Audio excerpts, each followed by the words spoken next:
Bismillahirrahmanirrahim. Assalamualaikum warahmatullahi wabarakatuh. Apa kabar anak-anakku sekalian pada hari ini?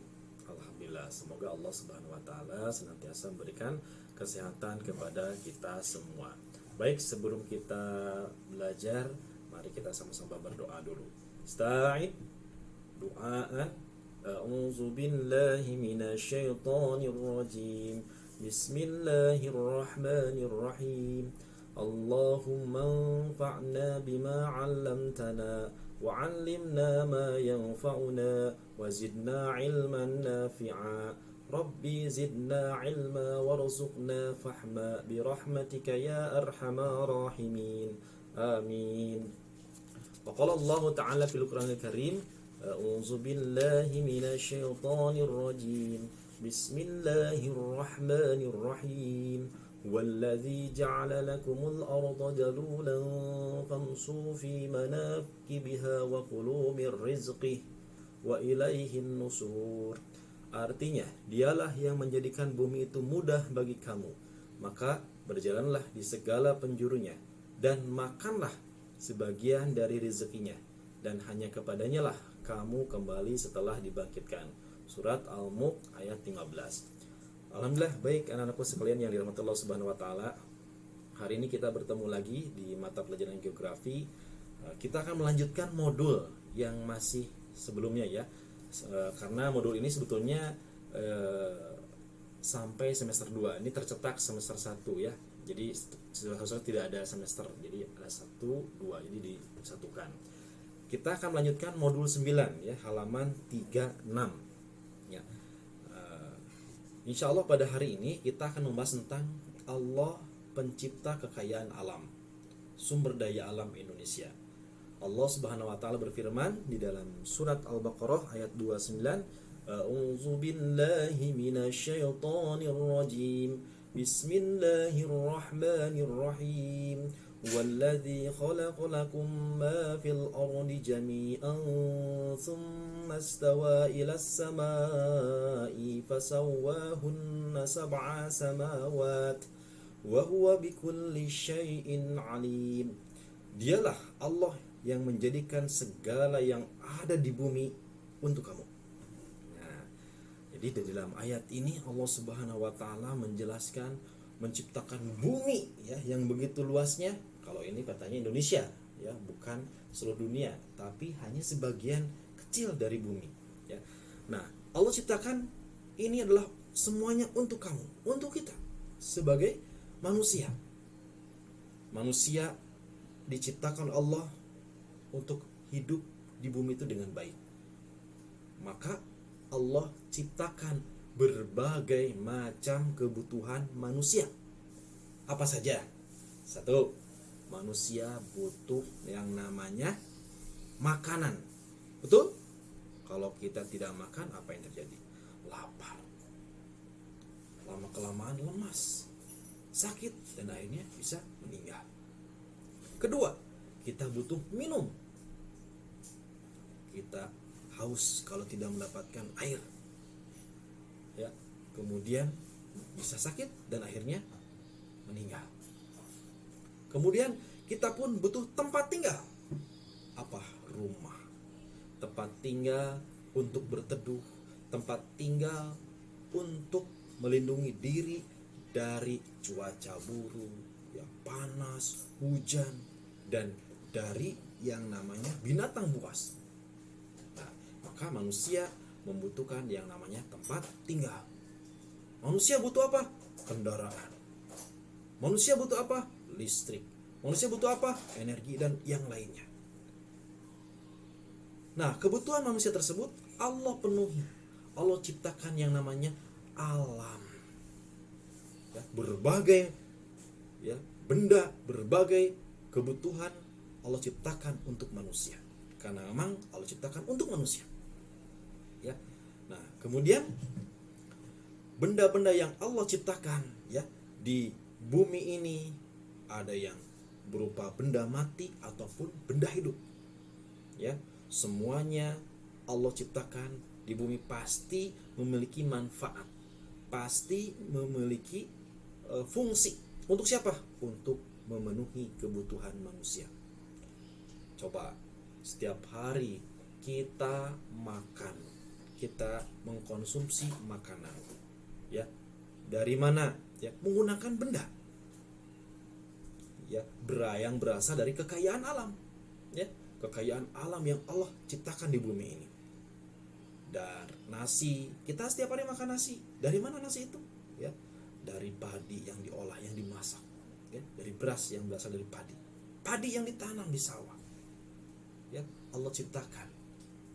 Kemudian sayuran yang kita makan pun sama.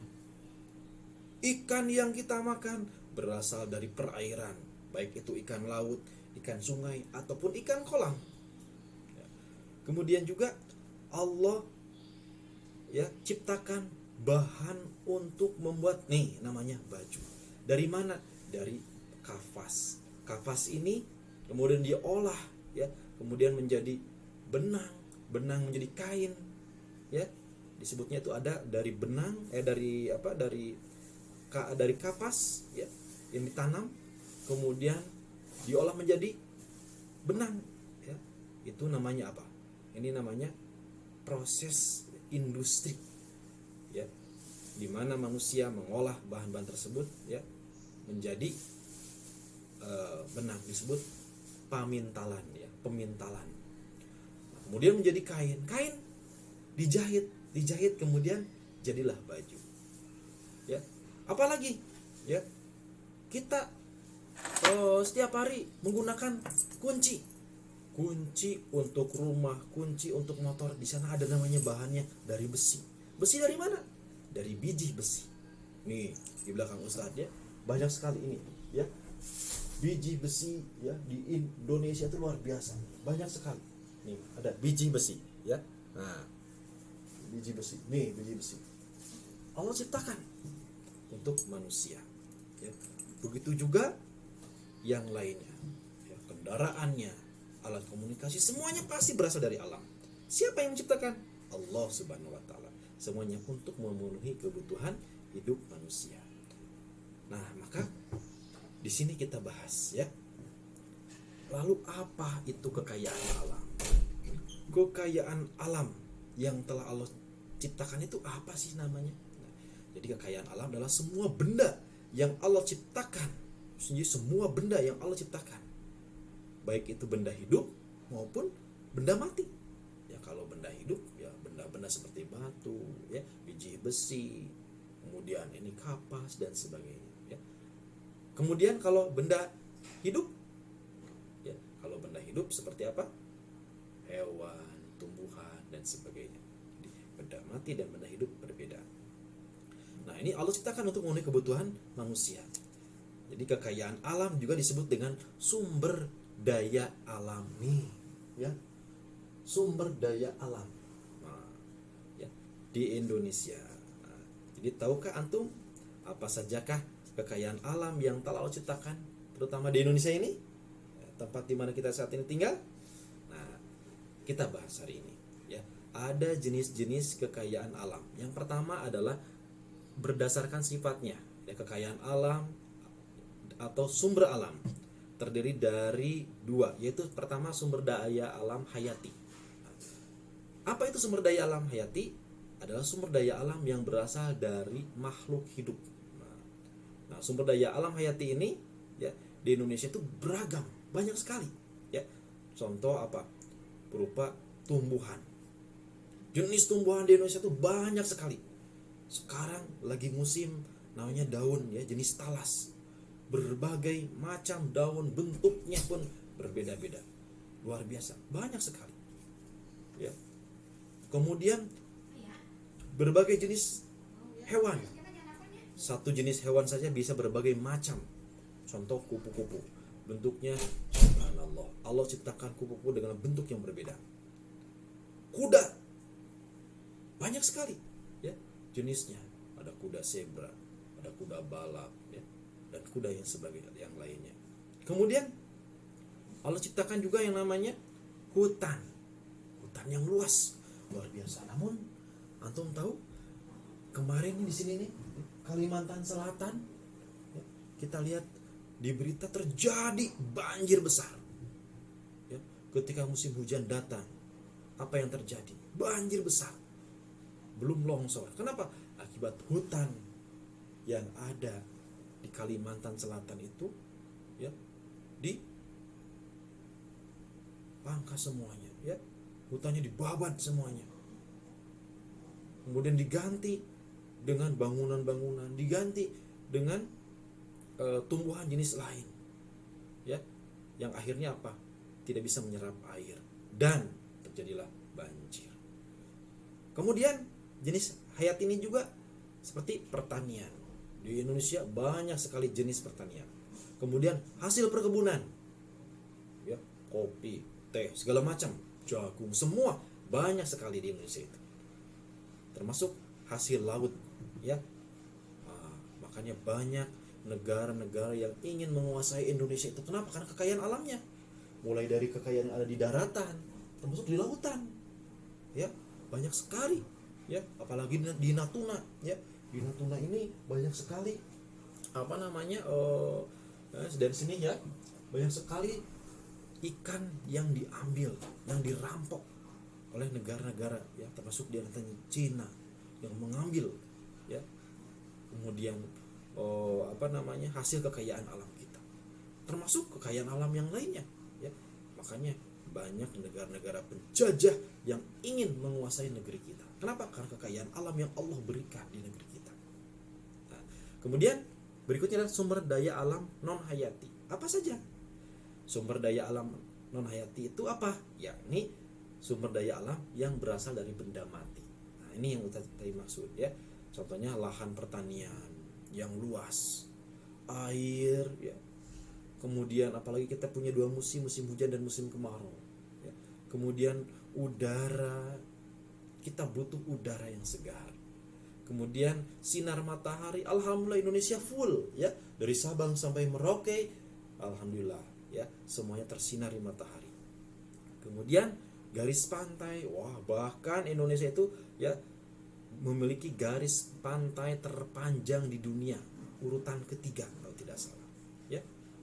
Kemudian hasil tambang, nah ini, ya, hasil tambang nih, ya, yang di belakang Ustaz ini ada mika, minyak bumi, nikel, ya, ada perunggu, ada granit, intan, kapur, ada biji besi, emas, wah, apalagi kita kenal yang namanya Freeport, ya, ini di Papua nih, Papua Barat, ya. Akhirnya tambang ini, ya, kebanyakan diambil oleh negara-negara asing. Dan kekayaan alam kita sekarang itu, ya, yang seharusnya bisa kita nikmati, belum kita nikmati semuanya seutuhnya, ya. Karena banyak perusahaan-perusahaan swasta, ya, perusahaan-perusahaan asing, ya, yang terlibat. Nah, inilah maka tugas antum semua, tugas kita semua sebagai calon pemimpin masa depan untuk mengelola kekayaan alam ini. Insya Allah, ya, minggu depan Ustaz akan jelaskan kembali, ya, kita lanjutkan tentang bagaimana macam-macam bentuk kekayaan alam hayati. Untuk sementara, ya, hari ini dicukupkan sekian. Namun, ya, jangan lupa antum semua tetap membaca, tetap belajar, walaupun dalam keadaan online tetap semangat, karena ilmu yang kita dapatkan insya Allah bermanfaat, dan inilah kewajiban dari Allah Subhanahu Wa Taala.